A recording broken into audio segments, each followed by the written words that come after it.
Hello everybody, my name's Grant Williams. I am a very lucky and fortunate owner of Buy One, which is the ex-works John Coombs Salvadorian factory remaining Mark 1 GT left in the world.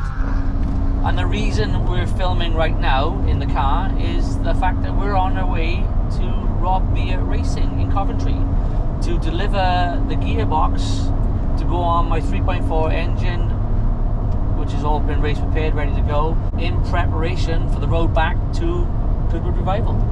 The chicane will make it to the checkered flag in front. Torque's got a drag race on his hands. Grant Williams spinning up the rear wheels, and it's back in there, but Grant Williams will get it by a fender. Sign with there, okay, yeah? For that, guys, okay? Alright? Thank you. Thank you very much. Thank you for bringing it down. It's a real cool thing. I'm glad you guys appreciate stuff like this. So look after this stuff and cherish it, okay? All right? Lovely. Thank you for your time. No problem at all. Anytime. Hold down, okay? All right? Yep. Cheers. There. Okay? Yep. Thank you guys. Really appreciate it, okay? Cheers. This is Buy One. Just put the car back on the ramp from Carfest South. We're going to pull the engine, the gearbox out and get it prepped ready for the road back to Goodwood. So box and engine out on the deck, gearbox off, and then the plan is to take the gearbox and the clutch and everything up to Rob Beere Racing, who does my engine prep for me, to get it married up together so we can get back on track. I am taking the radiator out because so the radiator comes off out and we pull the engine out with the gearbox, the whole thing, back end drops down and it sort of comes out in an angle like this, swoops out.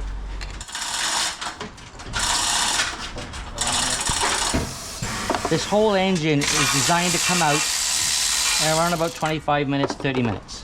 We can do it faster with more hands on it. But me and Jack have been doing it so many years now. It's just, he got his set jobs, I got my set jobs. And we just get on with it. And these little buggers always fall off when you try and get them off your fingers. And we've always found the only way we've found to get them off is with a magnet pen. And you just end up losing them all the time.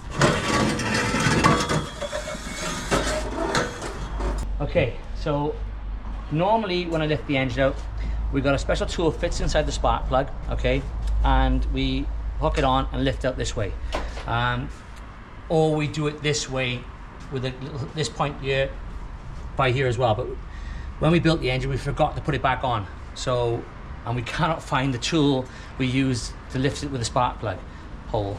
So I'm just taking off the head stud bolts quickly, and I'm going to put on this tool here,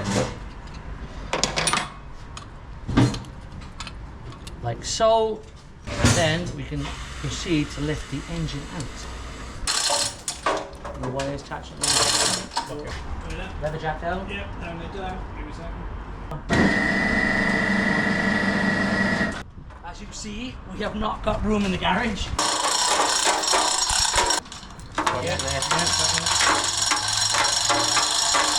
And that is how we take the engine out of the race cars.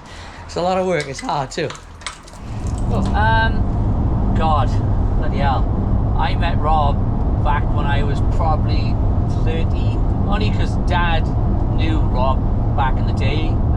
He's ex-Jaguar worker, was building engines back in the day. And I grew up around Rob because he used to run an E-type, fastest E-type in the world, yes. And he's just been a big, huge family friend. Like, I mean, we're a small independent racing team. We do it on a shoestring, and he just helps me out because he knows I'm beating the big boys and just with pure grit and determination and my skill of how to drive a car. And a huge sideways moment for Grant Williams. Oh, and he's getting so sideways. This is the way that Grant Williams loves to race. More sideways than ever. Just gets that car completely sideways. And he's passionate. He's always helped me and helped my father. And I really got a lot of respect for him because he's such a lovely guy. And this partnership we got together keeps growing and keeps carrying on, because without his help and input, I couldn't do it. I mean, because he's there when there's a problem. He's the one fixing that engine for me to get me back on track. My father's one of them. Again, pushed hard and hard and hard to help me and just, you know, we have some stressful moments with my father. We do have banging match now and again, but he's always there for me regardless. And then I met my wife, and she has been the driving force behind me and behind everything I do. I will never be able to thank her enough. You know, sometimes you can't explain how much sacrifice they do on their part, on their life, just to make you succeed. Racing going forwards, when you've got somebody that behind you, it just makes it worthwhile. And yeah, she is literally the best thing in my life. I wouldn't do any of this without her in there doing it with me. She's in that car with me every lap I do. I go past on the pit board and she looks at me and she tells me what I need to do. She's just amazing. Rob sort of started, it's probably about 2002, 2003, he started assembling the engines for us then, because the problem that we had was back in the early days of Revival, we would just put an engine together, put some needles in it, and you know, hope for the best. And then we started rolling and roading them, and then we started realizing, hang on, the work was in, you know, putting the engine together and taking the car and getting rolling and roaded.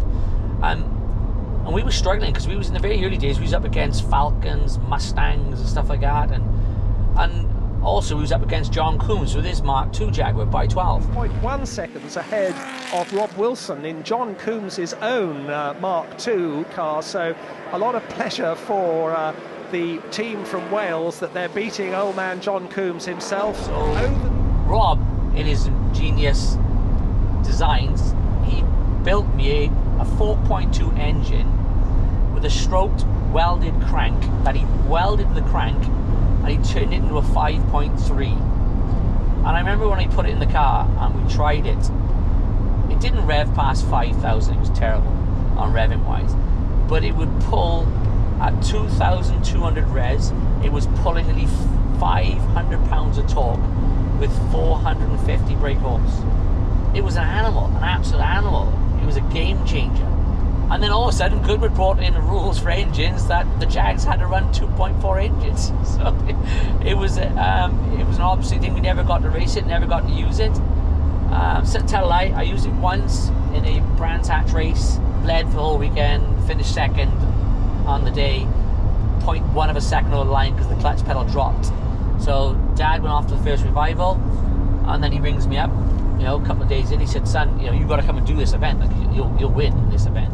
You know, there's nothing like we've ever done before in our lives. This thing is like, this is special. Like, we're getting free fuel, for God's sake, free race fuel." Tony Williams in the car that his father bought and raced down from Risca in South Wales for so long. His father no longer with us, sadly, not able to see his son doing such a magnificent job. And that's how it all really started from that. They wanted the car there.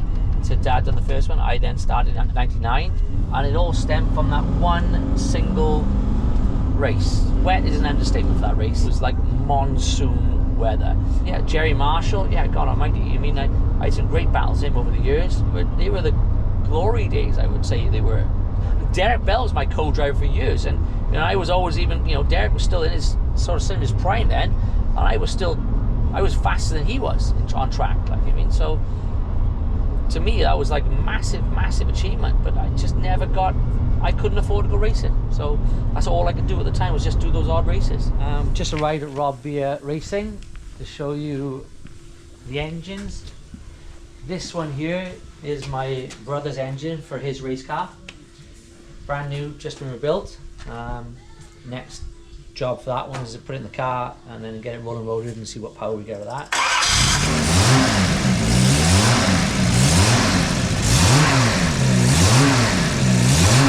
And then here is my race 3.4. Rob's just checked it all over, pulled the head off it, done a leak down test and everything on it, adjust the valves, tappets, and it's absolutely amazing. So I got to come back up after the end of the week and we pick this up with the gearbox on ready to go, with the clutch, get it ready for Revival.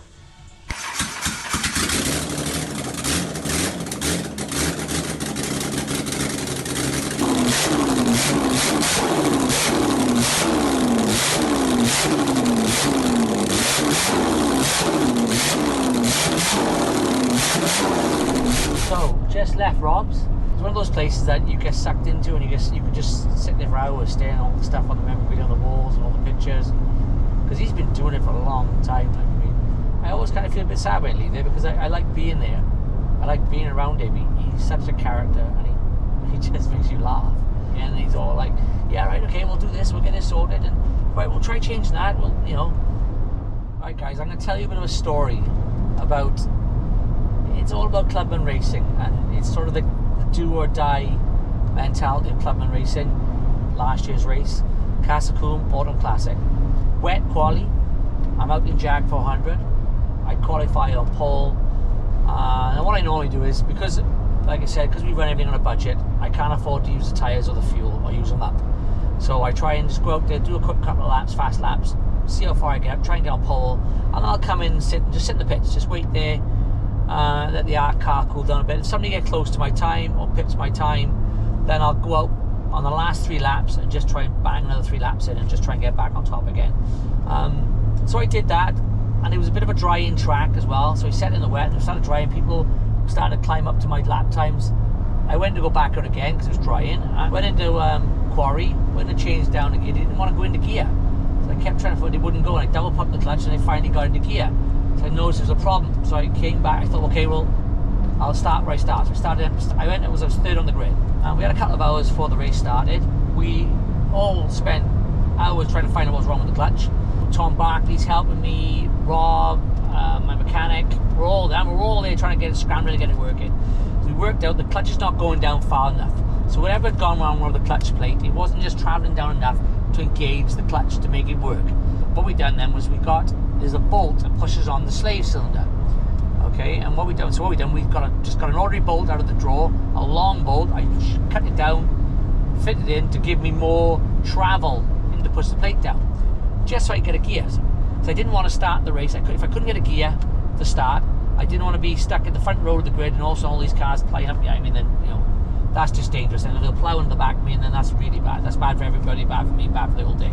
So they said, no, you can start, do your form up. As long as it works on the form up, you can then start from the pit lane. So I do that. I managed to get it off on the green flag lap, and I came into the pits ready for the start. And I had to stop, take out of gear, but it wouldn't go back into gear. So when it went green, we all went past.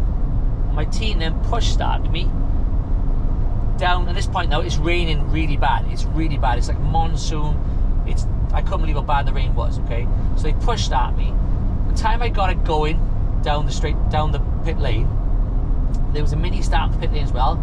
He went off in front of me. He didn't even exit the pit lane. There was a massive lake of water on the exit of the pit lane, and I couldn't believe it. I just watched him hit the water, drag his front wheel into the water, and he just went pirouetting off in front of me. It was that deep. The only gear I had in the race, the only gear I could get to work was third gear. So, and this now, it's raining so bad, my white motor packs up as well, so I got a white motor. So I'm running around in the race now with a rag between my legs, trying to wipe the windscreen dry, only using third gear. That's it, nothing else. There's cars coming off everywhere because the rain is, but I kept my head down, I kept pushing forward, and I ended up finishing third overall. From like, not even, like so far back, I was behind the ambulance on the safety track.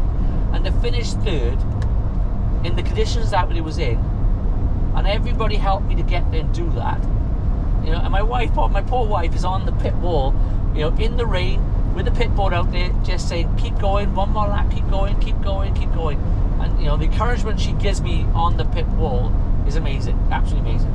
And sometimes I go past it, I look at it, and I'm like, babe, I feel so sorry for you out there. He was soaking wet. But anyway, we did it, finished third overall, and I felt so ecstatic about it because all we've been through, and to finish there, that was like, you know, wow. I mean, and I remember I was talking to Mike Jordan and Andrew Jordan after, and Mike was doing the first part of the race. Mike said to Andrew, listen, this is dangerous, these conditions are, you know, if you don't want to go out, don't go out. It was one of those moments that you look back and you go, these are what it's all worth, what it's all about. And that's what it felt like for me.